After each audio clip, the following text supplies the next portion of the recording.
Du haut de sa branche, le léopard regarde passer les éléphants.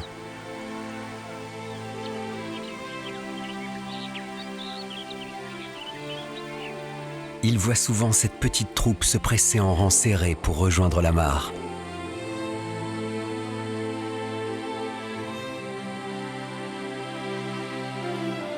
Il assiste à un rituel. À cette heure de la journée, tous les membres de la famille éléphant s'arrêtent un instant de manger et se regroupent pour aller boire. Être ensemble, tout près les uns des autres. Faire la même chose en même temps. Pour eux, c'est une évidence. Mais pour celui qui les regarde, c'est un comportement, un monde étranger.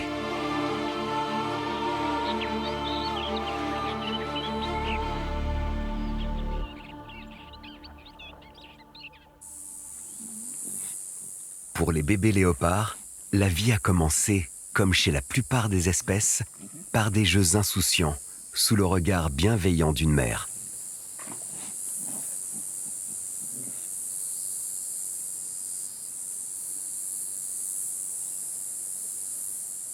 Maman est plutôt rassurée. L'énorme tronc incliné offre à ses petits un terrain de jeu sans danger et facile à surveiller. Ils sont frères et sœurs. Et comme ils se comportent plutôt raisonnablement, leur mère relâche un peu sa surveillance et s'assoupit.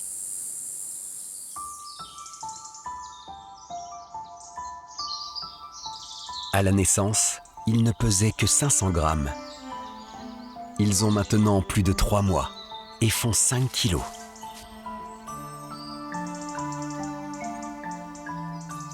Ils profitent de la présence de leur mère pour s'amuser. En fait, elle est avec eux à mi-temps. Le reste du jour ou de la nuit, elle s'éloigne pour chasser ou pour contrôler son territoire.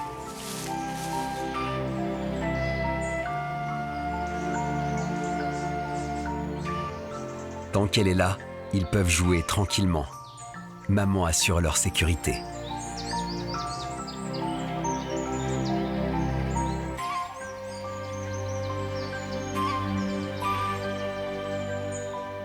Dès qu'elle partira, ils devront cesser toute activité et aller se cacher dans un creux de rocher ou sous un buisson.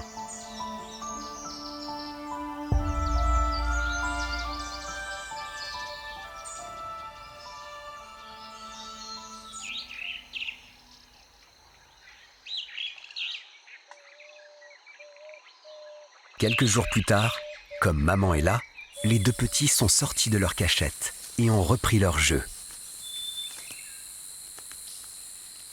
Cette fois, ils s'aventurent dans les branches.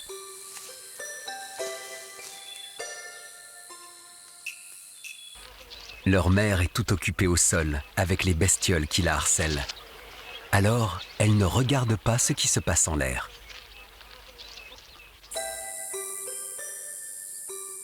Le petit mâle sollicite sans cesse sa sœur pour jouer. Mais elle semble se lasser un peu et paraît plus intéressée par ce qu'elle voit en bas. Un jeune vervet qui doit avoir son âge.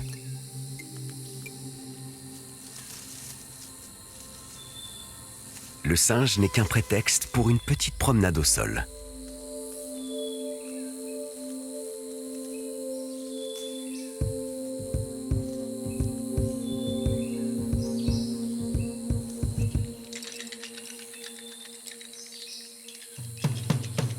Le passage de la toute jeune fugueuse suscite de l'intérêt et des peurs.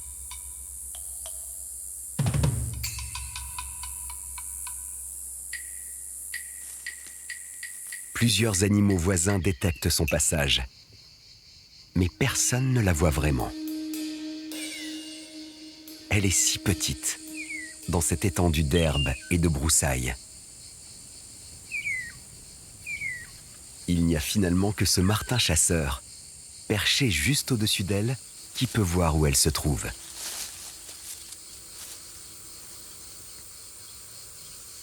Elle a parcouru au hasard quelques centaines de mètres, et maintenant, elle se repose.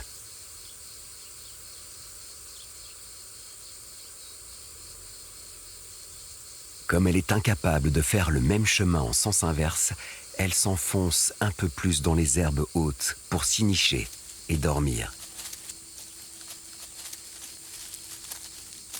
Elle n'a aucune idée du risque vital qu'elle encourt.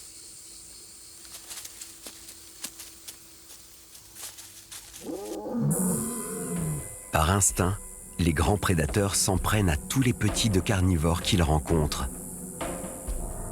Une précaution pour limiter la concurrence potentielle. Ce lion qui patrouille son territoire s'arrête, sans la voir, tout près du bébé endormi.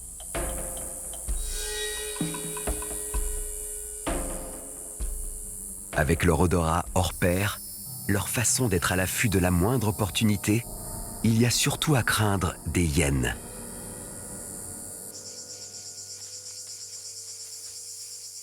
Elle s'est rendue compte un peu tard que sa petite avait disparu, mais aussitôt s'est mise en route pour la chercher.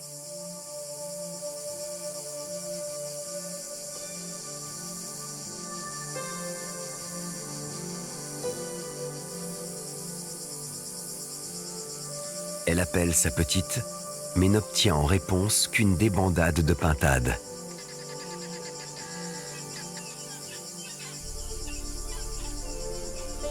Comme la nuit tombe, tout devient plus dangereux pour sa petite et beaucoup d'autres.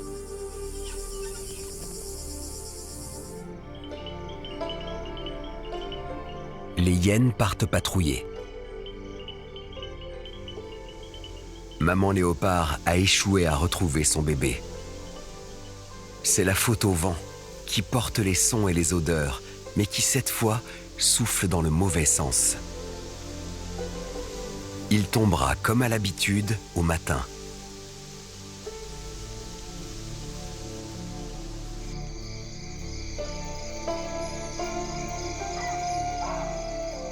Elle reste longtemps éveillée, dans l'espoir improbable que sa petite revienne par ses propres moyens.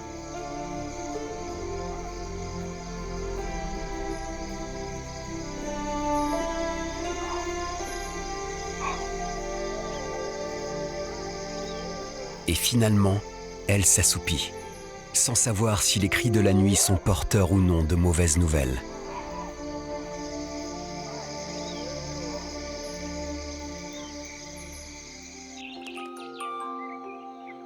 Au matin, comme on pouvait s'y attendre, le vent est tombé.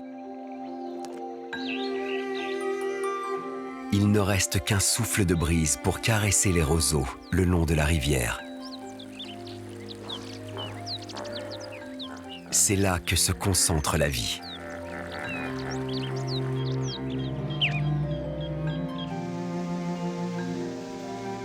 Quand le soleil monte encore et qu'il illumine le nid des araignées communautaires, les hyènes nourrissent leurs petits devant les tanières.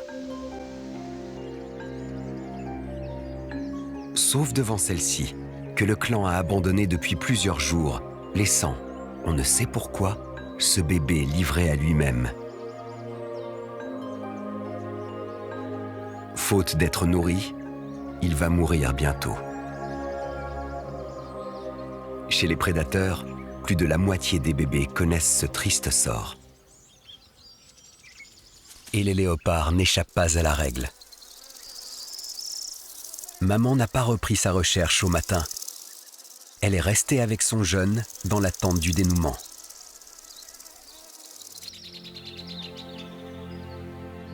La petite femelle léopard n'a pas passé la nuit. Elle a été trouvée par une hyène qui l'a tuée et qui la mange. Il semble encore attendre. Maman le sait bien. Elle n'a plus désormais que son petit mâle à faire grandir. Et lui, sans frère, sans cousin, sans camarade, est privé pour toujours d'une compagne de jeu. Mais voilà un jour nouveau, et la vie continue.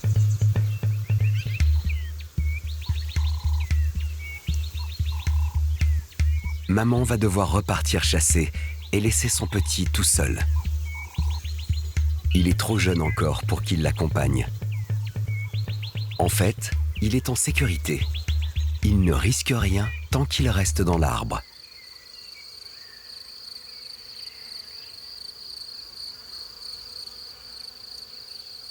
Quand sa mère finit comme à regret par s'éloigner, le petit léopard s'endort sagement.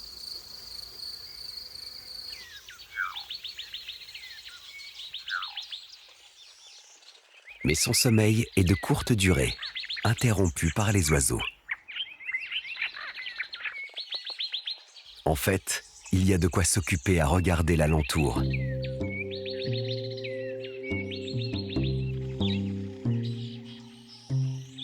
L'arbre où il se trouve est un petit monde en soi.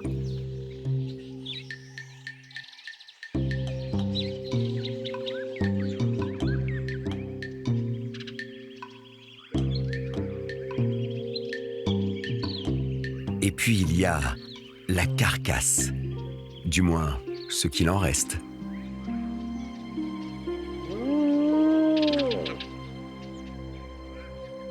Une hyène attend au pied de l'arbre une maladresse.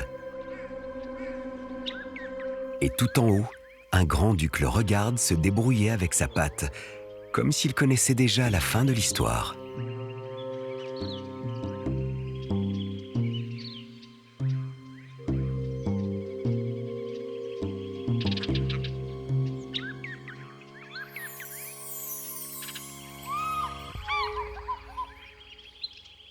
L'aigle pêcheur l'a vu 100 fois. Et les hyènes emportent les charognes qui finissent par tomber, à force d'être rongées jusqu'à l'os.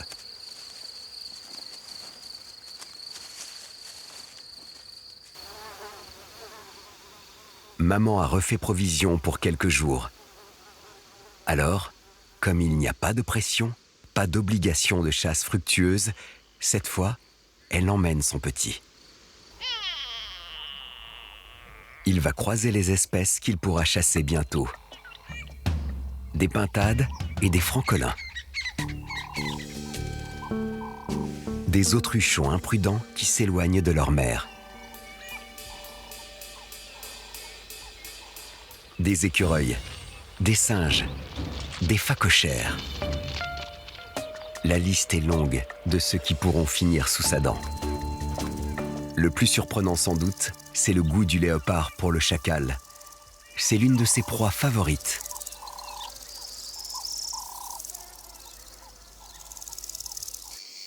Il chasse au total plus de 70 espèces, dont beaucoup de gazelles.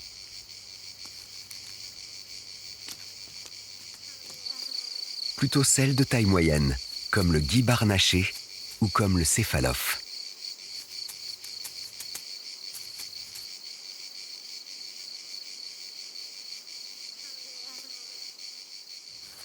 Le petit léopard s'aventure seul sur quelques dizaines de mètres pour suivre la piste d'un racifère.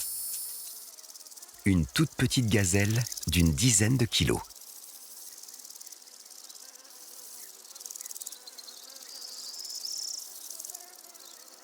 Elle le regarde, mais lui ne s'approche pas.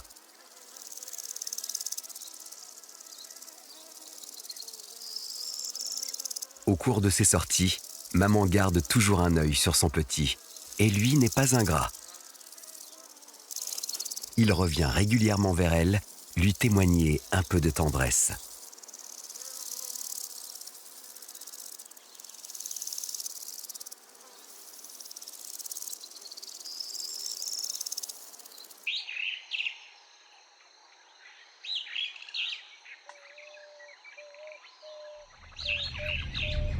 Il a un peu grandi, mais reste toujours inséparable de sa mère.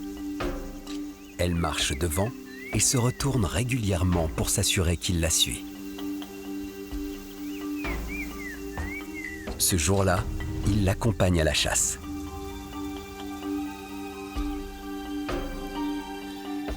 Maman a repéré une proie et elle va donner à son jeune une véritable leçon de prédation.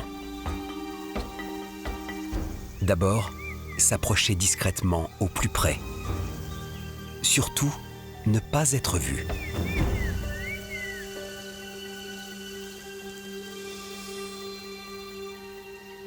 Ne pas hésiter à se déplacer pour se mettre dans la situation la plus favorable pour une attaque.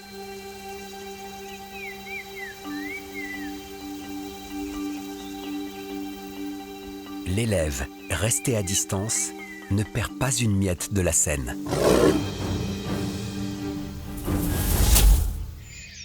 L'attaque a été soudaine et maman n'a pas manqué son coup. Maintenant qu'elle a le ventre plein, elle laisse son jeune se nourrir à son tour sur la carcasse.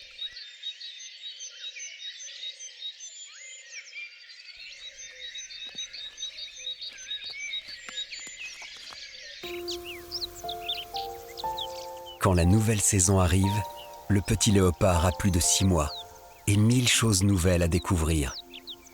Des fleurs, des insectes, certains qui piquent, certains qu'on peut manger, d'autres pas.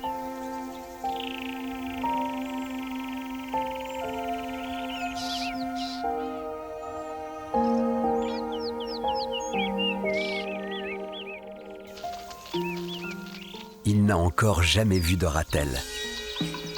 Et il ignore que cet animal peut se montrer terriblement féroce si on s'en prend à lui. Même les lions renoncent à l'attaquer.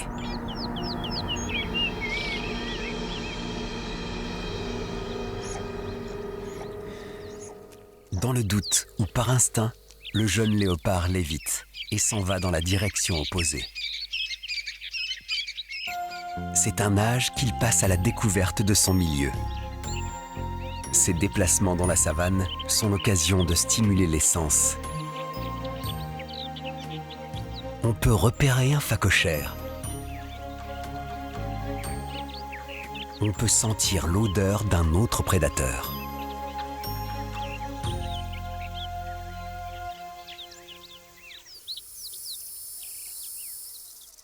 Un écureuil s'est réfugié au creux d'un tronc, mais impossible de l'attraper ou de l'en faire sortir. À son âge, le jeune prédateur s'intéresse essentiellement à des proies de petite taille.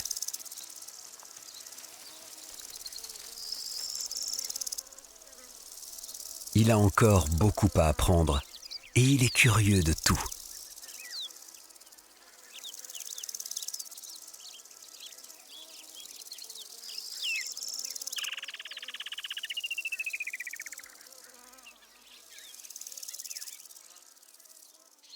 Il est désormais livré à lui-même. Il s'arrête à tout propos pour se purger d'une herbe ou regarder une proie potentielle.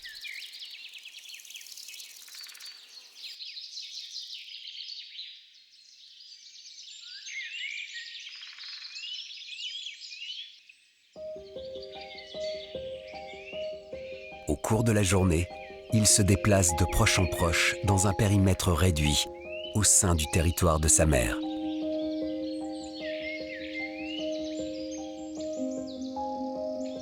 Il ne couvre pas de grandes distances. À chaque fois, quelques centaines de mètres.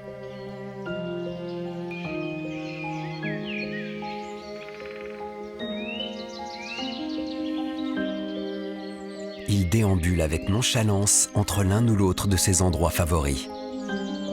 Et là, il se pose.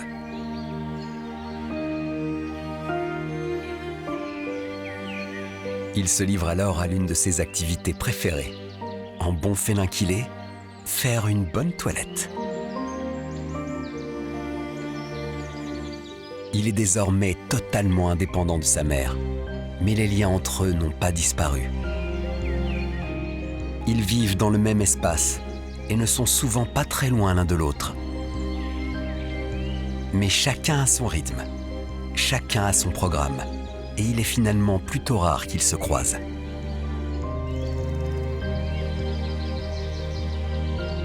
Ils gardent le contact à leur façon. Ils s'appellent, et le couvert résonne souvent de leur voix rauque. Deux cris très différents, parce qu'ils sont mâles et femelles. À plusieurs kilomètres de distance, le jeune peut percevoir les appels de sa mère. Non seulement les léopards entendent bien, mais ils sont dotés, comme les lions, d'un organe vocal particulier, qui leur permet de communiquer sur de longues distances.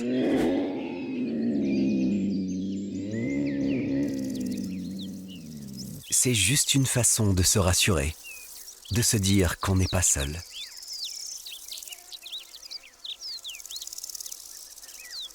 Le petit a poursuivi sa route et sa mère a été chasser une impala.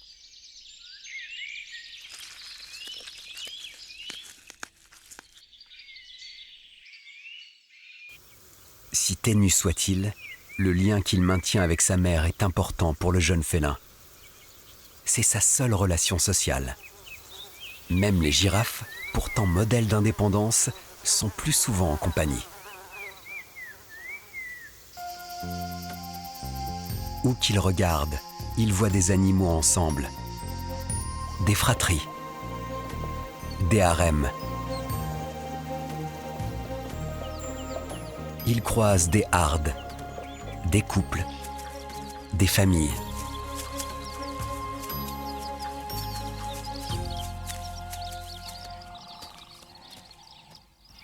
Il envie la multitude des troupeaux, l'organisation des bandes, l'efficacité des clans.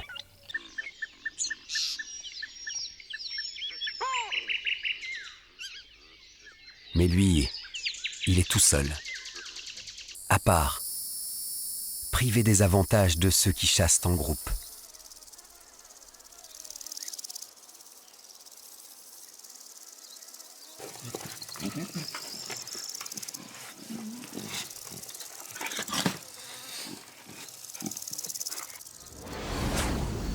Pour satisfaire son métabolisme d'animal adulte, le jeune mâle doit maintenant s'en prendre à des proies de bonne taille, ce qui suppose un savoir-faire qu'il ne maîtrise pas encore trop bien.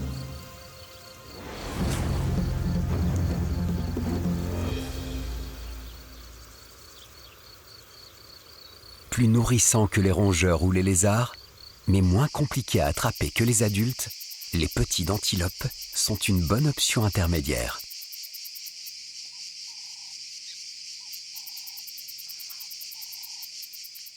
Il doit réussir 1 ou 2 chasses par semaine. C'est selon la taille de la proie.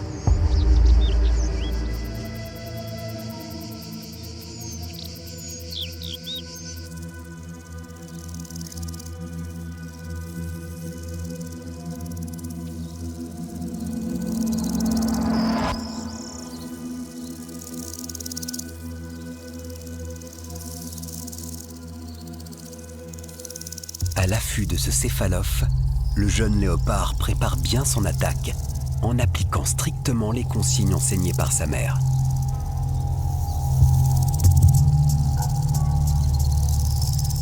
S'approcher avec discrétion et se positionner au plus près pour lancer l'assaut.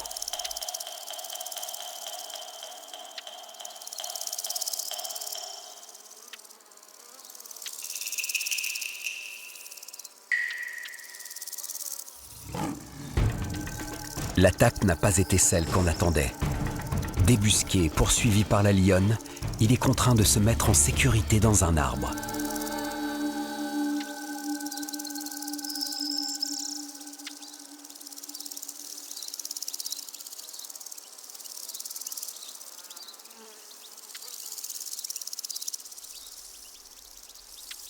Avec le temps, il va maîtriser de mieux en mieux les codes de la prédation. L'art subtil du camouflage qui est là pour mettre à égalité de chance les proies et les chasseurs.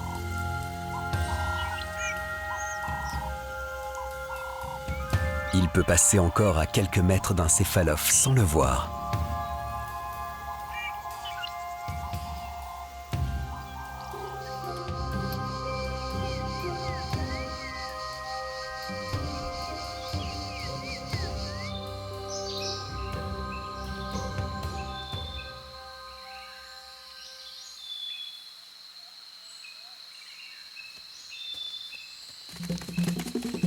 Il échoue 9 fois sur 10 à surprendre les impalas.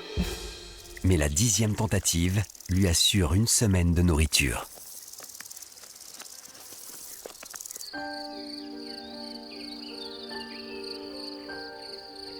L'arrivée d'une nouvelle saison humide annonce des temps meilleurs.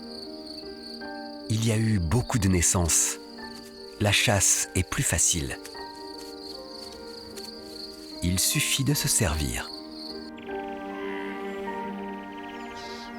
comme on passe moins de temps pour se nourrir, il en reste davantage pour se détendre.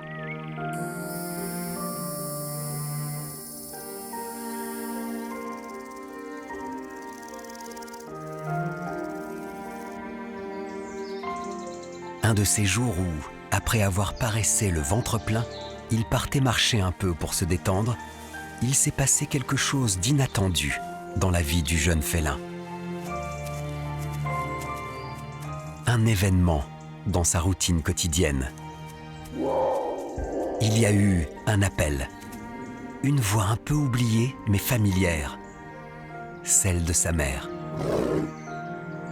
Elle était là, tout près de lui.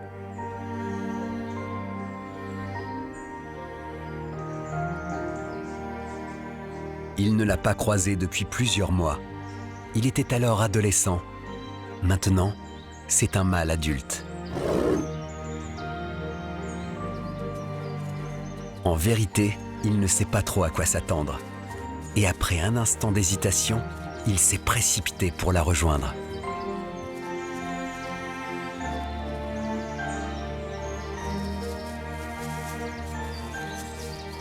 Ce qui prévaut dans un premier temps, c'est la reconnaissance du lien qui les unit.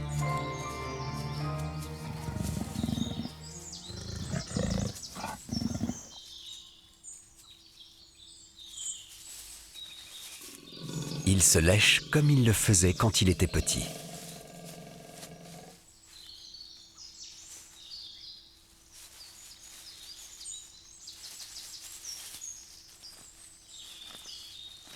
Mais il apparaît très vite que leur relation a changé. Et si le contact a encore les allures d'un jeu, on y décèle autre chose que de la tendresse.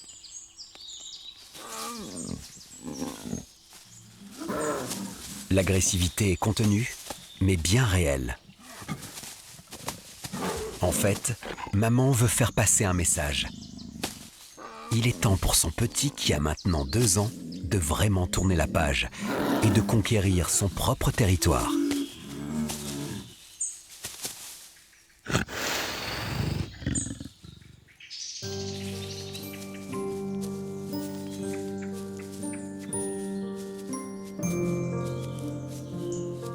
Curieusement, avant de partir, il se frotte à la végétation, comme pour y laisser la trace de sa jeunesse en ces lieux.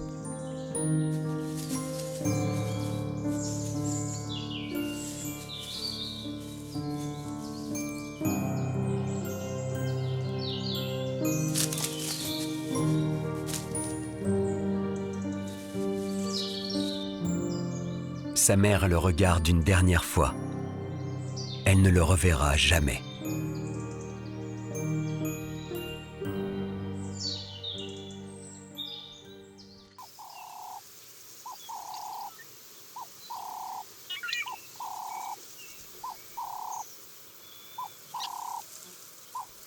Sur le chemin de cet exil naturel et incontournable, il croise 2 figures qui lui sont familières. Les frères Guépard, qui eux aussi vivent sur ce morceau de terre qu'aujourd'hui il abandonne.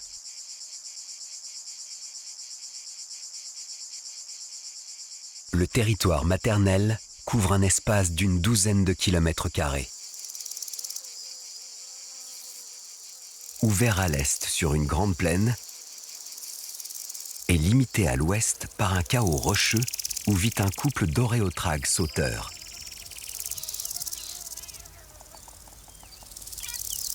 Ces petites gazelles font de bonnes proies et les chances sont équilibrées. Elles sont parfaitement à l'aise dans les rochers et le léopard a de quoi s'y embusquer. D'ailleurs, on y voit souvent un beau mâle adulte. C'est peut-être son père.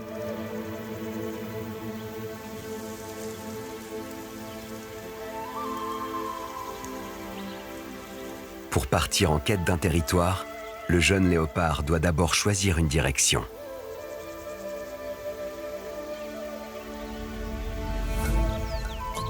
Décider en premier lieu de rester ou non de ce côté de la grande rivière qui marque au nord le territoire de sa mère.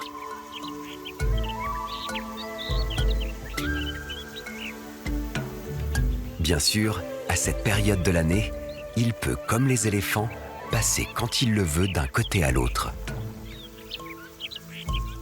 Mais à la saison humide, l'eau noie les sables et le grand ruban sec se transforme en fleuve infranchissable.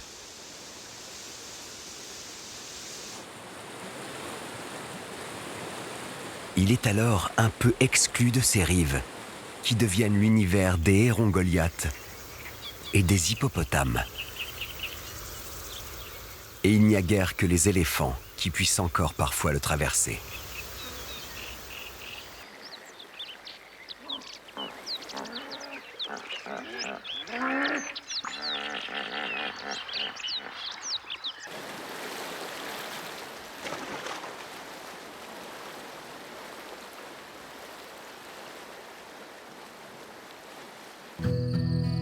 Finalement, il est resté de ce côté-ci de la rivière et est parti vers le sud.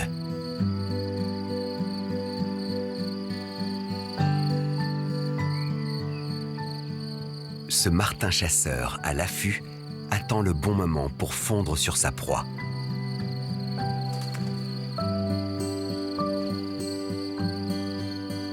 D'une certaine façon, c'est la même technique que celle du léopard. Lui vient de s'arrêter face à un premier obstacle. À cet endroit, le cours d'eau est trop large pour qu'il le traverse.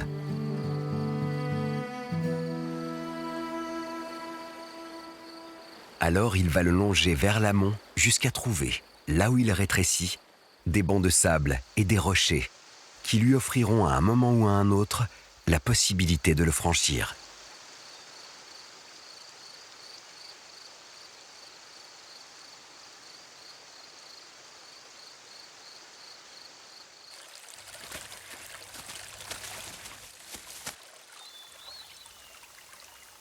De l'autre côté, il découvre un autre cours d'eau fréquenté par des kobs. Ce sont des eaux paisibles et peu profondes.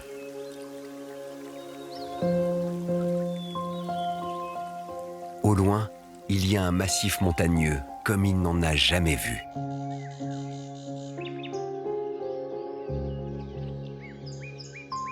Voilà un espace tout nouveau pour lui, qu'il doit maintenant explorer pour savoir s'il peut y établir son territoire.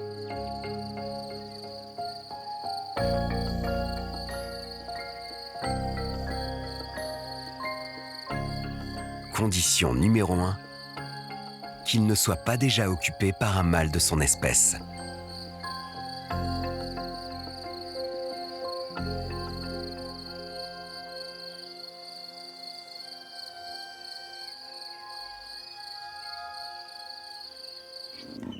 Mais justement, ce gros mâle est déjà bien chez lui. Il contrôle un territoire d'une vingtaine de kilomètres carrés et entend y rester en maître.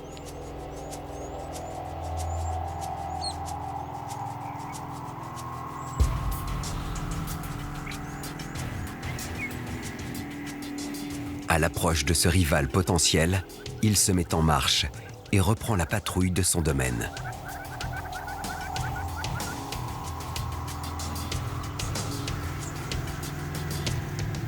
C'est surtout une stratégie de dissuasion.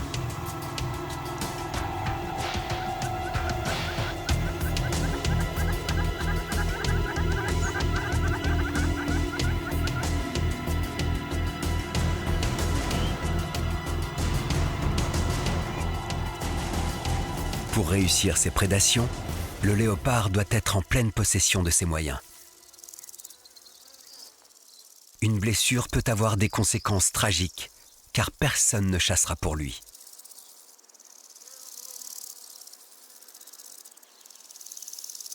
Alors, il évite quasi systématiquement le combat.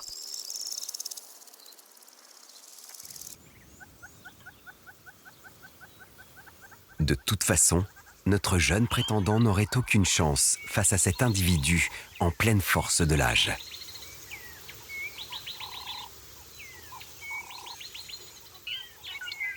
Un animal de près de 80 kilos, assez puissant pour hisser dans son arbre un phacochère, qui pèse presque son poids.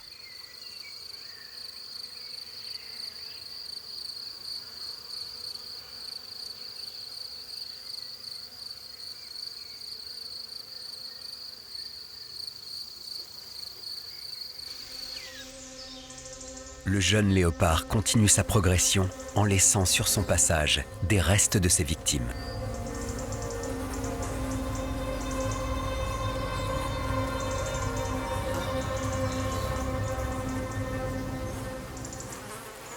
C'est un opportuniste qui peut chasser à n'importe quel moment de la journée.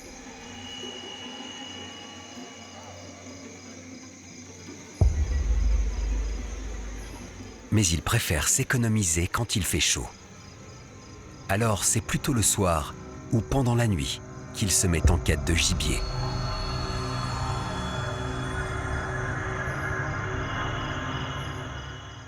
Quand vient l'obscurité, le prédateur améliore sensiblement son taux de réussite à la chasse. Il peut compter sur sa vision nocturne. Ses yeux sont très réceptifs à la moindre lumière. Et ils disposent aussi à l'arrière d'une paroi réfléchissante qui améliore considérablement leur performance en cas de faible luminosité.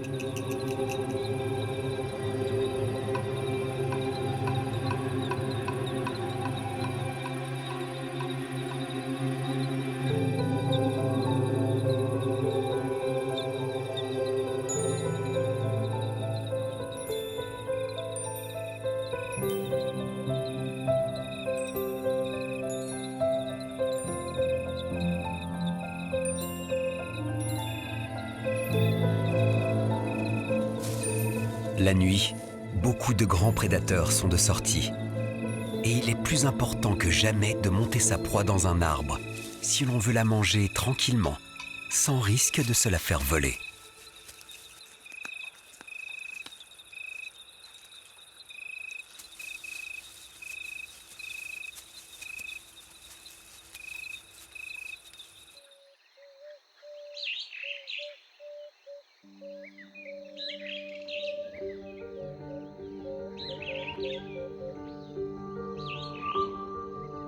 Chaque matin, il se remet en route pour poursuivre sa quête de territoire.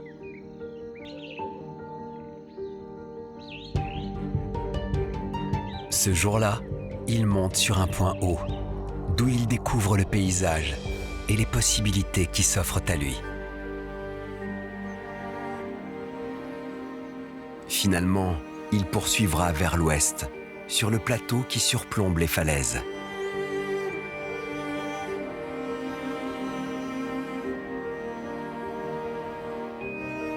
Un territoire idéal doit abriter du gibier en quantité suffisante. Si possible, des proies de bonne taille pour éviter les chasses répétées. Il faut aussi de grands arbres où l'on puisse les hisser et les manger en paix. A priori, on trouvait tout cela là où il cherchait. Restait le problème de la concurrence. Les léopards marquent avec leurs griffes les endroits où ils s'imposent. L'absence d'odeur sur les troncs est un bon indicateur de la présence ou non d'occupants des lieux. Ils se déplacent en écoutant, en reniflant, en regardant.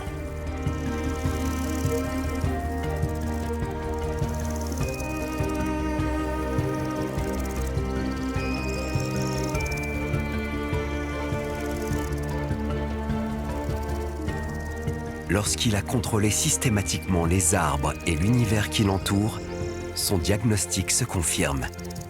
La place est libre. Alors, il peut enfin s'affaler sur une branche et dire « Je suis ici chez moi ».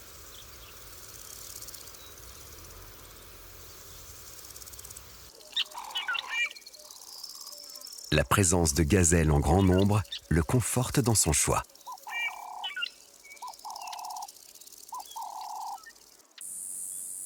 Les jours suivants, il part en reconnaissance de son tout nouveau territoire.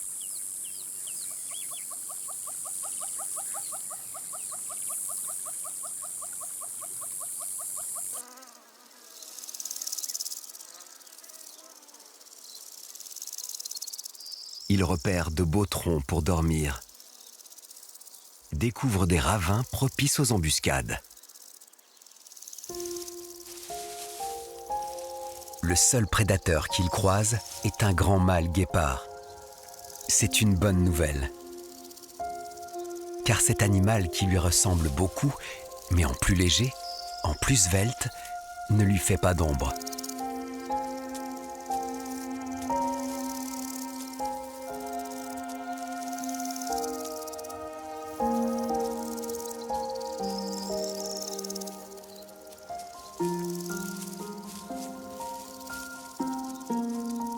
C'est aussi un grand chasseur. Mais même lorsqu'il est associé à un autre membre de sa fratrie, il ne vient jamais disputer sa proie à un léopard.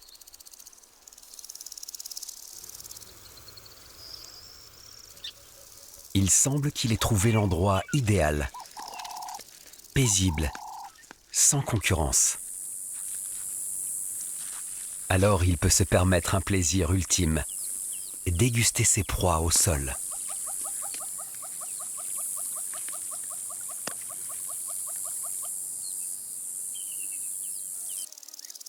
Maintenant qu'il est chez lui, il part en patrouille pour le faire savoir.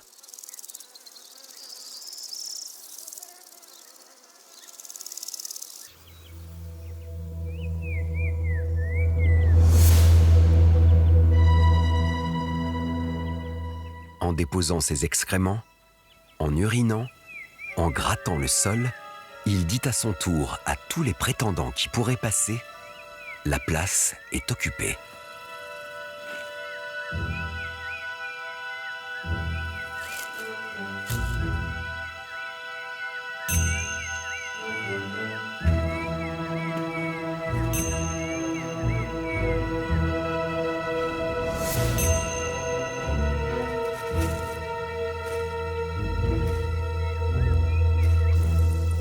Au fil du temps, le léopard a pris ses habitudes sur son domaine.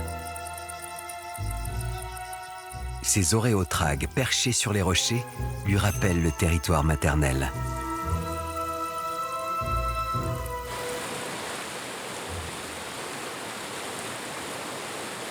On le voit régulièrement près de la rivière.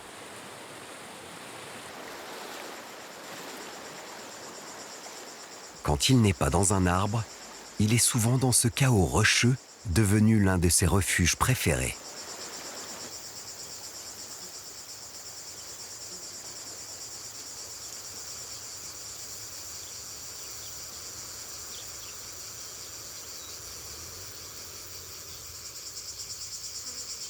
Les oréotragues ont à l'œil le léopard dès qu'il se met en mouvement. En fait, tant qu'il le voit, il ne risque pas grand-chose. D'autant plus que cette fois, il s'éloigne des rochers.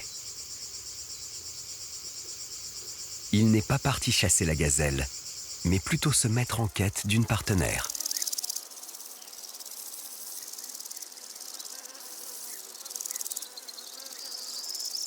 C'est pour cela qu'il faut avoir un territoire. Pouvoir accéder à des individus de l'autre sexe pour pouvoir se reproduire. Le territoire d'un mâle doit inclure celui de quelques femelles. Au cours de ses patrouilles, le jeune félin va en croiser au moins 3.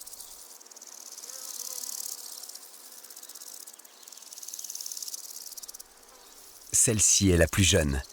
Elle a pris son indépendance il y a quelques mois à peine.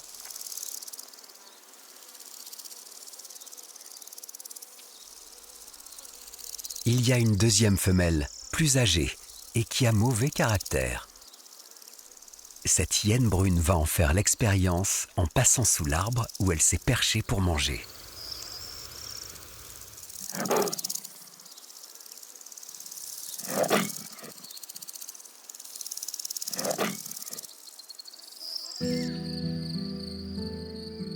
Enfin, notre jeune mâle a croisé un jour la route d'une jeune mère avec ses 2 petits.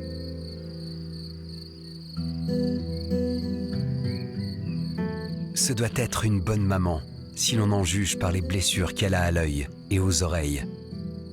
Elle a dû défendre ses bébés contre un prédateur.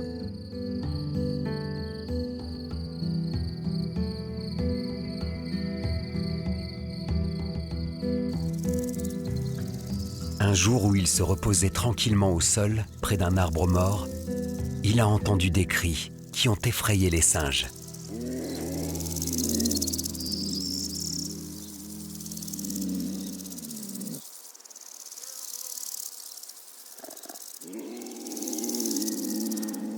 Ils résonnaient à l'horizon, sans qu'il puisse d'abord les localiser.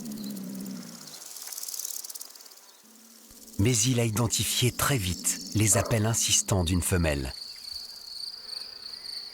C'était la plus jeune de celles qui habitaient son territoire, celle qu'il avait aperçue dans l'arbre. Dans cette situation, les femelles sont très impliquées. Elles appellent et appellent encore pour attirer l'autre.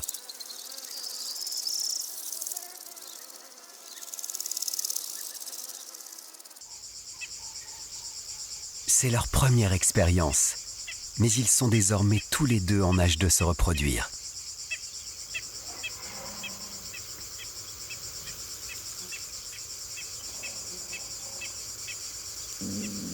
Ils vont répéter cela près de 100 fois quotidiennement durant les quelques jours qu'ils vont passer au sol.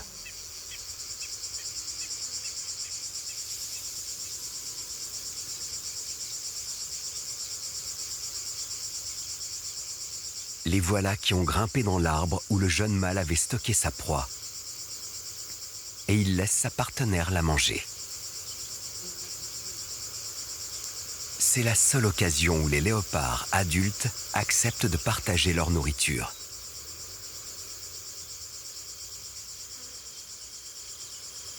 On peut dire qu'ils mangent ensemble, mais à la différence des lions, des hyènes, des chacals, des guépards, ce n'est jamais en même temps.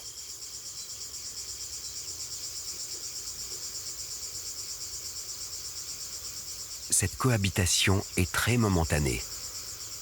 Elle durera peut-être une semaine. Mais on sent qu'il n'y a pas d'urgence à se séparer. On ne peut pas vraiment parler d'un couple. Juste de deux individus qui apprécient un peu de compagnie.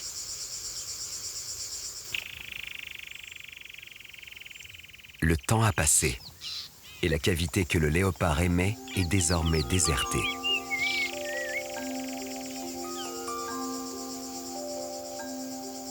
Mais juste à côté, dans les rochers, on peut voir sa progéniture. Deux petits qui sont sous la surveillance de leur mère.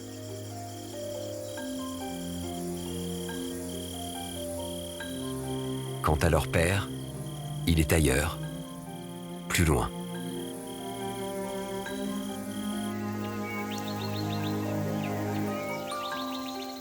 Au fil du temps, c'est devenu un chasseur redoutable.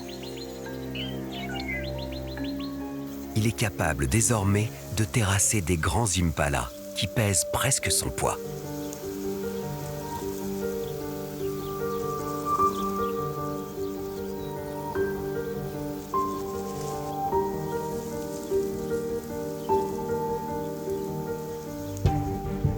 Il passe beaucoup de temps dans son arbre favori.